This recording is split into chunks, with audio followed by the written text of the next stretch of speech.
Hello and good evening, and welcome to our Steps Travel webinar, which tonight, for the next 30 minutes, we're going to be discussing our April 2026 group departure, the land of fire and ice, a specialist photographic group tour to Iceland.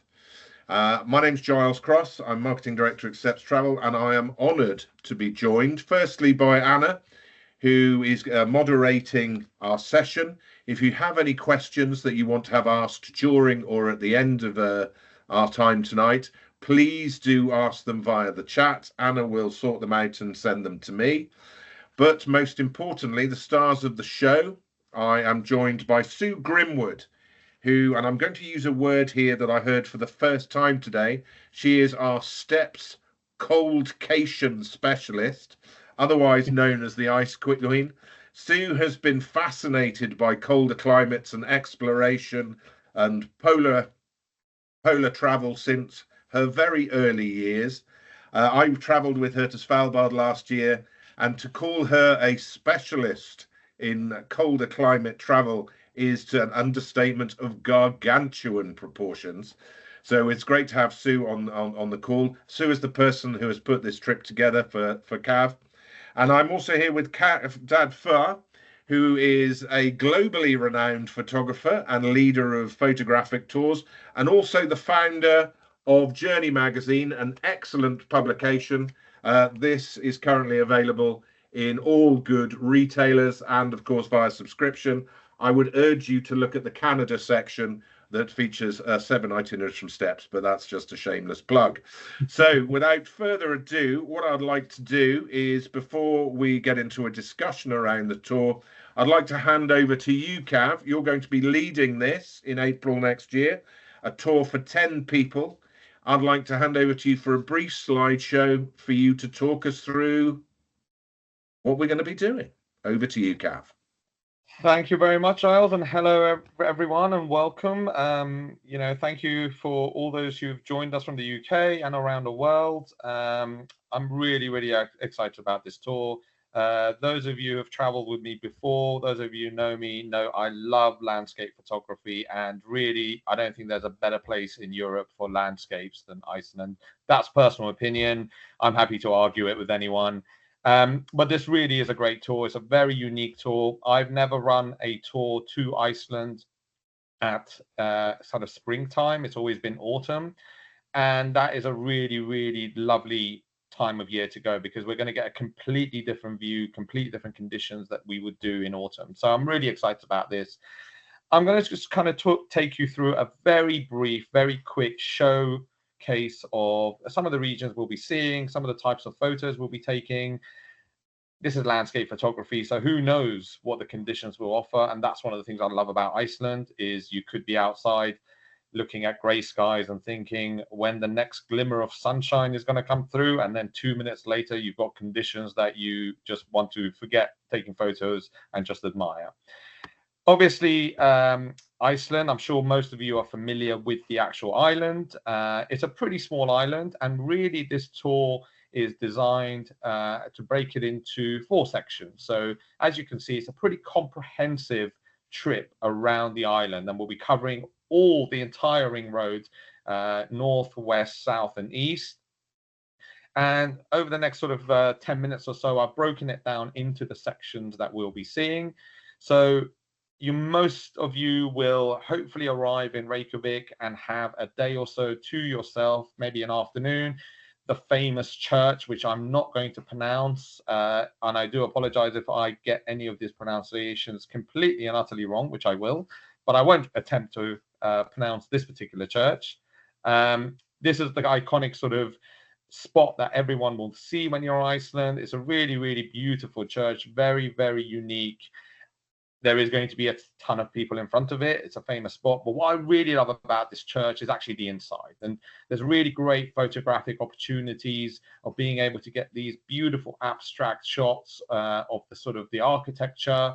And this is a really great place to sort of head out to just for an afternoon, take a few photos. Iceland's got some really great places to photograph. There's an opera house as well, which is right on the sort of the waterfront. That's a beautiful building to photograph as well. But really, we're using Reykjavik as a launch pad, and we'll be heading out straight into the sort of the beautiful landscapes. And our first sort of port of call is going to be the sort of the west side of the island, this sort of peninsula that is just teeming with beautiful coastal photographic opportunities. En route, one of the places that we always tend to stop at is the Runfossa waterfall. And I really like this because this is unlike most of the other waterfalls in Iceland, which are just these huge, gigantic, powerful waterfalls that are coming down, and they, thunder as the water sort of crashes down. This is a beautiful cascade of waterfalls that just flow into a river. And it's got this sort of lovely contrast of the kind of the really icy blue water and the very, very sort of dark vegetation. There's a really lovely boardwalk that you walk along. It's perfectly sort of accessible. It goes all the way around. We'll be out there taking photos for possibly an hour and a half or so in the morning. Really, really easy photography, really, really easy location. And that's nice because it breaks up our journey to the kind of the further western part of the peninsula. And of Kav, can I ask a question? I've got no idea of. Can I just ask you a question about that photograph? I have no concept of scale from that. Yeah. Are they, because we're looking at it from above, are they particularly high? What sort of level are we going to? Yeah, so looking down at it, we are sort of a little bit high, but it's not as high as some of the other views that we're going to see. The nice thing about, and the waterfalls aren't hugely tall, if you like. There's more of a sort of a gentle cascade that comes into the water. The thing I really like about these waterfalls is actually getting these close-up shots, because it really kind of brings out the textures and the contrast. But yeah, this isn't a very, very high waterfall. We are going to get some really, really big ones in kind of further along on the trip. Okay. And of course, this is the famous scene that I'm sure most people would have seen. I think this is pretty much on every landscape photographer's photographic bucket list. If they haven't already photographed it, it's something that they want to photograph. This, anyone who's watched Game of Thrones, this has been featured on there. It's a really famous location, and there's going to be plenty of other photographers there. There's lots of photographic opportunities around this particular kind of locations. Where that photo is being taken from, usually you will find a ton of photographers all lined up. So this is one of those locations that we will probably get to a little bit earlier than other sort of sunset spots to get our spot. But there's lots of space, and there's going to be lots of opportunities to get lots of different angles. This one is taken with a fairly wide angle lens. You are actually pretty close to the waterfalls and the actual the mountain in the background. So to get the whole of the entire scene and to get Kirkjufell in the background, you do need a kind of wide angle lens. Those of you using iPhones, obviously the new iPhones have got this great wide angle lens. And obviously we will always be trying to shoot both landscape and portrait versions. So again, you can see this one is a slightly different angle, a little bit further down from the waterfall. This gives us a completely different view. This was also taken the night after the first photo. So you see a slightly different conditions, slightly different light. We've got a beautiful little glow on the top of the mountain from the sun. We won't actually be staying too far away from this particular church, the Black Church, that's very famous. And again, this won't be the last church we see in Iceland. There's going to be plenty of them, but this is a really, really beautiful one. It's really one of my favorite ones. One, because of the background of the mountains and this black church really just standing out against that sort of misty background. But it's also very, very quiet. Generally, you won't find a lot of people here, which means that it's a really great place to take some photos. I said it's not going to be the last church we photograph. There'll be occasions where we just get these amazing conditions and we'll just stop and find the location. Or it might be that we're kind of driving and we'll come across these conditions. This one, again, this isn't a sort of a regular stop. This was just something that the conditions were right. There was this beautiful church, and we just stop and take photos. And I think that's the one of the things that makes this trip special, isn't it, Kav? Because it's only for 10 people. Whilst we have a set route, our stopping points are not prescriptive, are they? No, And absolutely. we're And to not. be And honest, whilst there might be a number of photographers in some set locations, we're looking to avoid the crowds, aren't we? absolutely. And I think that the thing about landscape photography is that it's so unpredictable. You know, you could turn up to Kirkjufell and the conditions are awful and the photos are not going to do the scene justice. Vice versa, we could be driving around and you get these amazing conditions where you have to just sort of find the right location. And the nice thing about Iceland is that apart from really the kind of the points in the south where we're getting towards Reykjavik, which I'll kind of come to a little bit later, most of these locations, when we say busy, we're not talking Eiffel Tower busy. We're still talking relatively few people. This particular location, we were there was about 10 of us, there was no other people there, it was just us, because this isn't a kind of a regular tourist stop, it's just where the conditions were right. So yeah, absolutely, we're avoiding the crowds, we are reactive to the conditions, we've got a plan. Sometimes we have to divert from that, as you would do with any photography tour. So the nice thing about it is that with a small group you can be very reactive and you can kind of alternate your plans. If there is conditions aren't great in one locations, we could drive a little bit more and find better conditions. Vice versa, we could go back to locations. So yeah, completely flexible in that regard. Brilliant. I mean, Iceland must win the prize for the most beautiful single buildings in in locations. This is in Helnar, which is a really beautiful kind of coastal region. It's one of my favorite parts of Iceland, actually. And again, this is actually really taken almost by the side of the road. There's a little viewing platform that's built out into the sort of the cliffs, and it's just a beautiful location. You've got the kind of the beautiful background. You've got this single house, and again, this is the sort of thing where it's really, really easy to photograph. It's really, really quick to photograph. But actually, just behind this area, this whole region is really, really stunning. So on the left, you've got these beautiful coastal shots. Different time of the day, you get different conditions. On the right hand side, this was actually on my last tour that I did to Iceland. The first time I actually spotted this, it's just these kind of marsh pools that sit in in the fields, and they just have this beautiful reflection of the sky and the mountains and the houses, and really, really great photographic opportunities there. And again, this is probably about 5 minutes from that previous location where we've got the house, so all very close to each other.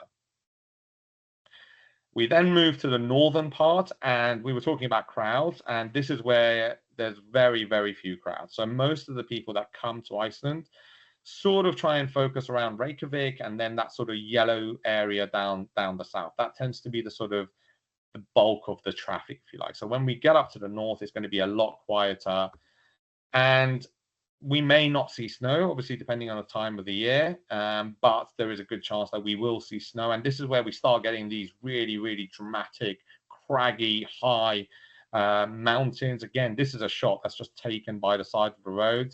Really great example of using leading lines, something we'll talk about when we're on the tour, how to use roads and fences and trees to actually lead the viewer through a photograph. As I said, this is just taken by the side of the road. This isn't a kind of a hike or anything. We'll see plenty of fishing boats. One of my favorite things in Iceland to photograph is fishing boats. These trawlers just look so beautiful in the kind of the crystal icy water. So we'll see a few of those. This was going to be another question because it's fit. I know that this is labelled as a landscape tour, but especially as we get into the north and to the east, we're going to see people living a very different lifestyle, aren't we? And we'll get a nice snapshot on a window into that. Those people living in some quite harsh conditions. It should be very interesting from a human perspective as well. Absolutely, and in this kind of short amount of time, I haven't been able to include any photos of some of the people and some of the small towns and villages that we'll come across.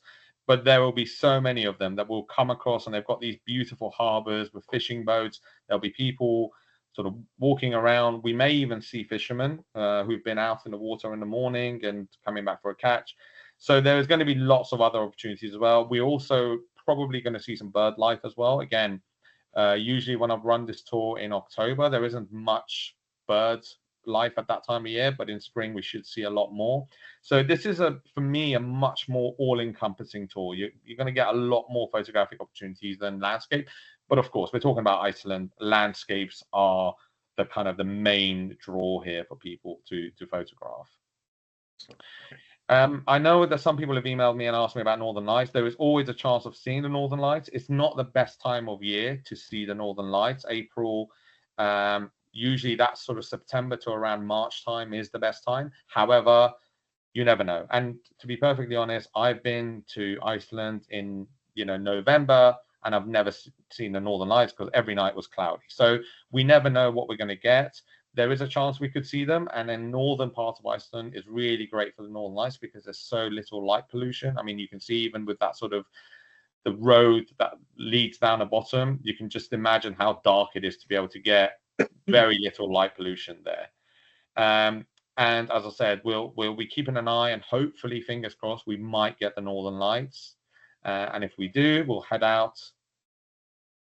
And of course, the northern part is where you start getting some of the iconic sites. This is Godafoss waterfall, which is, again, one of my favorite waterfalls. It's a sort of almost a crescent shape waterfall with these two waterfalls that come in. This is from one location. And if you look in the kind of the top left of this photo, you'll see some railings. I deliberately left that in to show you. So that's another location that we can actually take photos in. And you see how the different time of the day. So this is taken just as the sun is dipping below the horizon. We're able to get that star shape effect. And then from the other side, you get a completely different view. And again, this is sort of taken around sunset. This is one of my favorite spots for photography in Iceland. This is really unique waterfall that comes down. And again, this is probably around about a 10-minute walk from where the car park is, very flat. So really easy to walk there. And there's a kind of a sort of a viewing area, which is paved. So we're not kind of climbing up rocks or anything like that. Again, whether we'll get sort of snowy condition, icy conditions, we'll have to wait and see. But either way, this location is just always really, really beautiful. So then we move to the eastern side of Iceland, and this is where we have one of the most iconic three of the most iconic locations in Iceland. So Jökulsárlón, which is this absolutely stunning lagoon. You've got these huge icebergs that carve off the glacier, and they sort of bob around in this lagoon, sometimes for years, sometimes for months, before eventually getting washed out to sea. And early morning in this location is just so tranquil, so beautiful. You can actually see in the water here, there's a couple of seals as well. So there's a very good chance we'll see some wildlife and possibly some seals here. And on this particular tour, for the first time, we're actually going to do a boat ride on this lagoon, which I'm really excited about because it's going to give us really amazing photographic opportunities in and amongst the actual icebergs as well. So it's going to be a really, really great location. We'll be spending sort of early morning here photographing it. There's lots of space around this lagoon. I mean, we could all have probably about 10 meters each. And at that time of the morning, there's usually not many people there. So it's a really, really beautiful, tranquil spot. And then probably about a 5-minute, 10-minute drive from there, we've got the kind of Diamond Beach. And again, this is one of those famous spots where you get the icebergs that were in the lagoon that get washed out into sea. And then they eventually sort of get washed up on the shore. And I mean, this particular location, it's firstly so vast. So despite the fact that sometimes there'll be a few people here, you never feel it's busy because, I mean, the stretch of sand is so long. But also you never know what type of photos you're going to get because every single day, every single hour is different as these icebergs move around along the beach. Really good fun, actually, to be on there and avoid getting your feet wet and also taking photos of the ice, the icebergs as well. Really great fun. And then, I mean, maybe this is the most iconic spot in Iceland, Vestrahorn, which is just one of the most beautiful places, I think, in all of Europe. For most of us who live in Europe and possibly people who live in North America, these aren't the tallest mountains we'll ever see. But I think it's the combination of these really strikingly beautiful mountains that almost are kind of like the perfect Toblerone type shape. And then you've got the really jet black sand and then the grass that sort of sits on top as well. And if the light is right, you get these beautiful glowing shots. And when the weather is really great, you get shots like this. And sometimes when the weather isn't as great, you still end up with great shots like this because, you know, the conditions just lend themselves to any type of photography. And this is again one of my favorite spots. This is the type of spot where we potentially may come back to, depending on the conditions. It's a really, really great spot for photography. You can see there's plenty of room. You can see there's people dotted around, and it still doesn't feel like, you know, you're amongst crowds.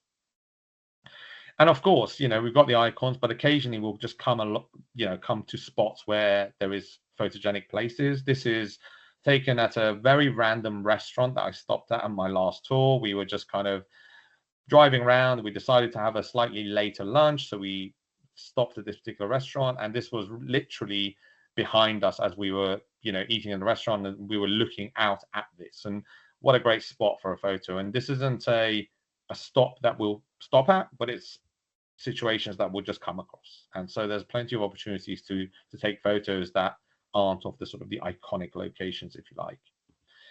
And then finally we get to the southern part, and this part is a little bit busier. This is where obviously its proximity to Reykjavik makes it a little bit busier.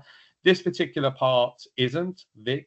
This is a famous shot, this church. You've got the sea stacks, and again, you know, you could turn up. This particular shot, we turned up and it was completely cloudy, and we were actually thinking about heading out to dinner. Instead, we just thought we'll just wait for 20 minutes, and then you end up just suddenly with these striking, beautiful sunsets. We're gonna see, as I said, plenty of waterfalls. This is, if I'm not mistaken, I think this is the most powerful waterfall in Europe, Skoggarfoss. It's absolutely immense. And one of the things I think we'll experiment with as we're doing it is when you see a waterfall like this, the image on the left, you don't actually get that sense of scale like we were talking about earlier. But actually, when you have a person in front of it, and then you actually see that you can't even see even half of the waterfall, it kind of shows you. And this was a very brave young lady who wasn't even on our tour, but actually agreed to model for us and jump on this rock. So we will potentially find people willing to help us and model for us as well. And then this is the other waterfall in this region. This one is very, very busy. This does get a lot of crowds because of its closeness to Reykjavik, but it is a beautiful waterfall. It's one that you can actually walk all the way behind. And as you can see from sort of the crowds around it, there is a lot of people here. It's not a difficult walk around. There is a little bit of uphill and downhill, and it's not paved, so it is a little bit slippery, but it's not a difficult walk. It's a fairly flat walk. And even though there is people here, you can see that you can take a relatively crowdless shot here. It's not going to be too busy because you can time your shot so that you kind of miss some of the crowd. And then it's sort of become a bit of a tradition on my tours that we always end up at this particular geyser. As you can see how high it goes, there's a couple of people standing in the sort of bottom right-hand corner, and you can see that they're like mere dots against this phenomenal explosion that you get. Actually, you have to see it for yourself to see how impressive it is. And I think it goes off, I think, roughly every 15 minutes. But you know, you can stand there and just click away until you capture the shot at, you know, it's at full force. And then from there we end in Reykjavik. So that's a kind of a very whistle-stop tour of what we're going to see. Splendid. And of course, those are going to be some of the things, but not necessarily the highlights, because I don't think we want to show too much at this stage, do we? So if you'll do me the favor, stop sharing so everyone can see more of you and Sue. Sure. I have some questions. So photographic tour. This might sound like an odd question to start with. Who is it for? Is it only for very experienced photographers? Is it for people with their iPhones? Will there be tuition? You know, is it for people who want to get into photography? Who is it for? Well, I would say that photography tours, if I was to sort of classify it, is for anyone who likes slow travel. You don't have to be a photographer. I've run many tours in the past where we've had couples come on a tour where there's one person who is an avid photographer and the other person isn't. I've run photo tours where we've had people turn up just with an iPhone. I've had people who turn up who didn't take any photos at all. They just wanted to come on a tour. And every single person has always come back. And what they really enjoy about a photo tour is how slow the actual tour is. You know, if you want that sort of whistle stop tour of just, you know, getting on and off buses all the time, a photo tour isn't for you. But if you actually really enjoy getting to a location, having a bit of time to, you know, explore it by yourself, being able to just sit and admire the view, wait for those right conditions, then this is for you. And so this isn't about box ticking, right? This isn't about box ticking. Exactly. This is about it's about being really as well as taking seeing. it in. Absolutely, absolutely. And it doesn't matter if you're a, you know, professional photographer, whether you're you know, someone who really enjoys photography as a hobby, or whether you're just turning up with an iPhone. It's really about the experience of the location. And of course, I'll be on hand to give you as much tuition as you need. You know, even if you're on an iPhone, I can still give you a lot of tips and advice. A lot of the techniques will be the same as if you're using a DSLR. But also at the same time, I often get people on my tours who are very, very good photographers who just want to come along and they want to be left alone and they just want to do their thing and they just want to get taken to the location. So that's absolutely fine too. There's no pressure either way. Excellent. Now, Kav, you've sort of already with your pictures and talked about what you think are the highlights of this tour and what's going to make it special. And you've talking about going in a different season. So those of you who've maybe been with you before in October, they're going to see a completely different Iceland. But Sue, you've put this together. It's Yep. your baby as well. What are your highlights? What are you most excited about? I mean, it is a land of contrasts, as Kav's photos show. There's just so much to see, and it's quite a compact destination. So you get a different view every half an hour. It's one of those places that is just wow after wow after wow, which is a bit cliched, but it is. It's got something like 10,000 waterfalls. You've got beautiful cliffs. Kav didn't really mention much about the wildlife, but there is wildlife there. You've got the wild horses, which make for some really interesting photographic opportunities to have wild horses in your photos as well. There should be quite a good amount of bird life there, a lot of migratory bird life coming through at that time. So yeah, it's got a lot going for it. By going in April, you are going sort of, I guess, what people would call shoulder season. So you're going to have a lot less people around. You're going to get off the beaten track. Having a local guide who will be able to tell you about all the myths and legends as well is something that I think is really, really special. When we were so speaking that earlier, would be my highlight. When we were speaking earlier, you paid particular attention to the guides. You think that they're gonna add a completely different dimension to this photographic tour, don't you? Yeah, having a local guide, somebody who knows the place intimately, is passionate about it, wants to share their passion, and they're real storytellers, the Icelandics, and everything has a story behind it. So they're more than happy to tell you about all the trolls and everything that makes their landscape what it is to them. And I think that's sort of fascinating, and they're doing all the difficult work and driving, and you just get to look at all the scenery and listen to their wonderful stories. On just on the driving, what are the vehicles? What sort of vehicles are we going to be skirting so it's around? a Mercedes Sprinter, something like that. So there's plenty of room for everybody, plenty of room for luggage.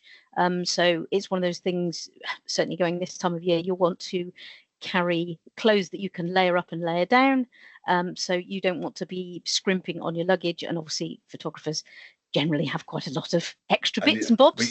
But you'll be able to offer lots of guidance, won't you, on what people should and shouldn't be taking. I have one other question, because I think we sort of touched on it. I know Kav's already touched on it. You were very excited, Sue, about getting out on the water. Mm-hmm.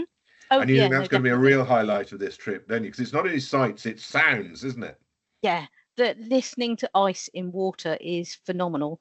It makes such sort of fizzing and cracking, and it's something you have to experience to understand.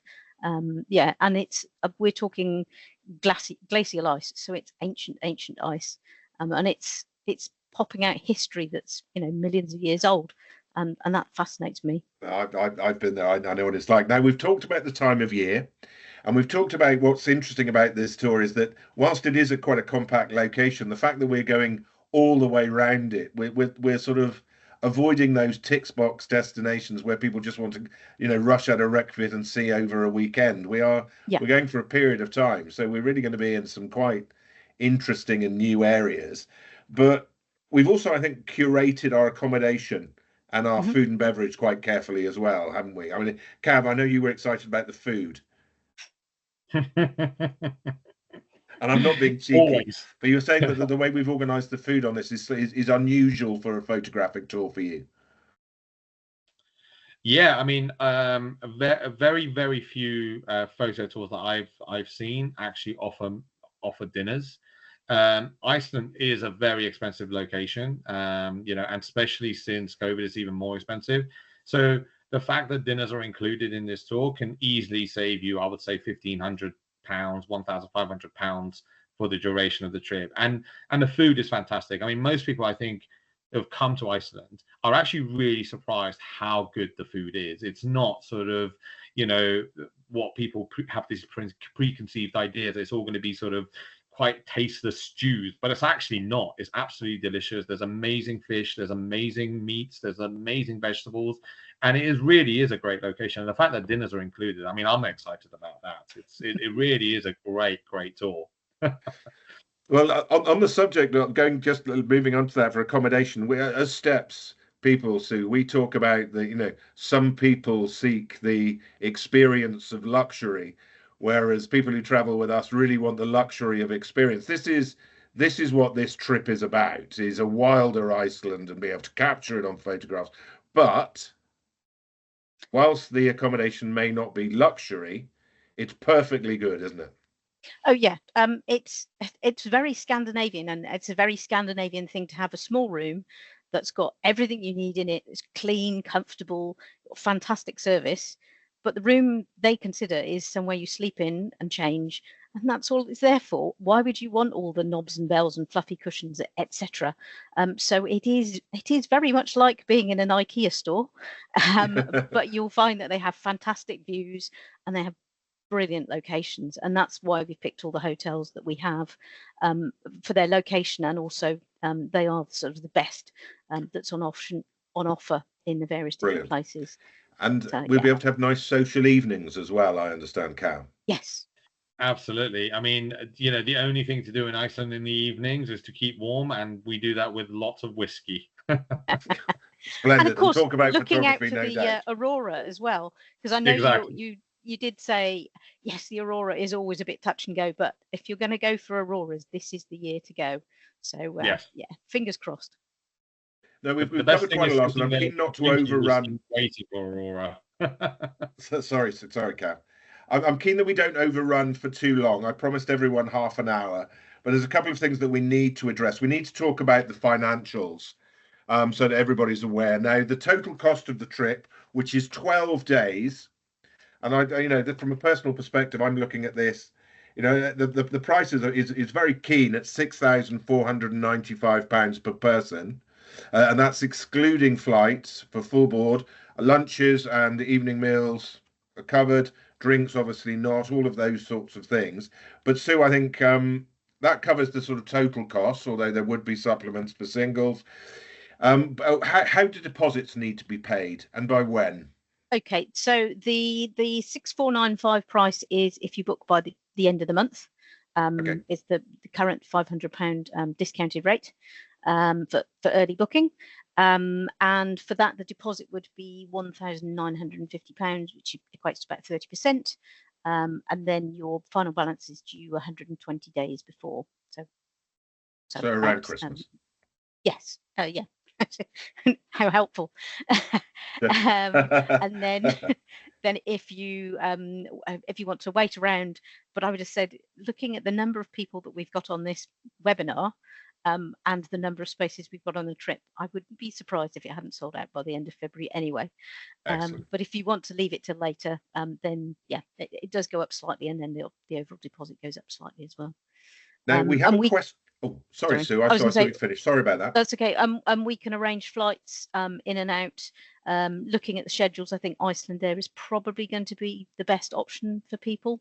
But we can look if people want to extend their trip or want to, as Kav suggested, fly out a few days earlier or fly back a few days later. Absolutely, we can extend, and we can look at various different options. Or combine with Greenland.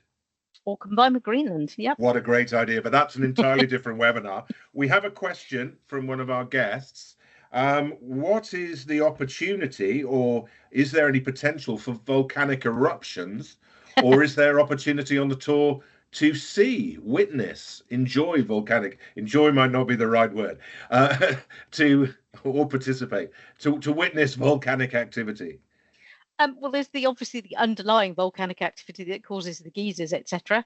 If you're talking about red lava, it really depends on the current eruptions of the Reykjanes Peninsula. They were going about every 2 months. It has slowed down now. You might get lucky, you might get to see that, but obviously that's very very dependent on the volcano as it goes. There is a show which sounds awful, but it's called the Lava Show. And if anybody's interested in it, they do actually reanimate lava by heating it up, and it flows through the auditorium. And then at the end of the show, as it were, you actually get to keep a piece of the lava from the previous show, which is obviously cooled down. So if anybody's really interested in volcanology, there's definitely options to learn a lot more about it. Splendid. Now, we had another question which I wasn't expecting. Is will there be any opportunities to get in the water? Oh, that's a good question. There is. It would probably be an extension to the trip. There is the opportunity to swim between the tectonic plates. You can snorkel between the tectonic plates. It's something I've got absolute hankering to do and haven't had the chance to do it yet. And clients I've sent have just absolutely loved it. Obviously, the water is frigidly cold, and they'll give you a dry suit, and you don't stay in the water too long. But that would be the opportunity. You can, if you want to go to hot pools, there are some areas of hot pools that you can go to. I would say pack a swimming costume, but don't expect to use it too much. But if people want to see more of Iceland, they can talk to you about extending it's just the start dates. They could arrive early or leave later, right? So just before we finish, I have one question for both of you, and I'm going to ask Kav first. We talk about all the time at Steps about the transformative nature of travel, how it changes you, how when you and the whole purpose of going on a great trip is that you never come back quite the same. So we've talked about highlights. We've talked about why we think this trip's going to be special. What do you, Kav, if I was to ask you, when I come back from this trip, who am I going to be? Well, I think if you're not a photographer, you're going to be a photographer. But no, I mean, I think for me, the one thing about Iceland is, and look, there's lots of great landscape photography locations around the world. I think for me, the one thing about Iceland is that it really is nature at its wildest. It's kind of the most untamed version of anything that you can get, and you can get these striking landscapes anywhere, but I haven't quite ever seen that sort of really rugged, almost like how things were 500 years ago, where you go to landscapes that are still so vast, without buildings, without power lines, without lots of people. And you kind of feel really, really small and insignificant when you kind of look at the vastness around you. And I think that sort of wildness of Iceland really does stay with you. And I've been, this will be potentially my 5th time. And it's just one of those places that you just want to keep going back to, even though you've seen it. And that sort of wild nature of it is, for me, what's really going to stay with you. And Sue? I'd second that. I'd say the geology, the being able to look at geology in action, to stand and look at the 2 tectonic plates and see the European and the American plate, and that's real geography. And you will be the world is literally tearing itself in half there, isn't it? Which is that fascinates me. So maybe there is an opportunity to see something spectacular. Who knows? Both, thank you very much. I'm going to call it a day there. We have no further questions.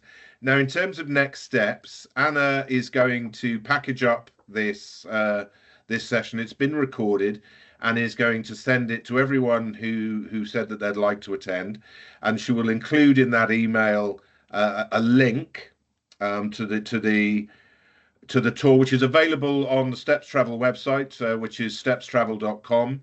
If you have any direct inquiries, some of you obviously have cabs details, but you can get hold of Sue at inspireme@stepstravel.com, or even inquiries at stepstravel.com. They will come straight through to us and we'll get them to Sue as quickly as possible. But we're excited about this tour. We think it's a special one. A special photographic tour, the Land of Fire and Ice, April 2026. Thank you both. Thank you. Thank you very much. Thank you, Anna. And thank you, everyone who's come along this evening. Thank you very much. Have a splendid evening. Thank you very much.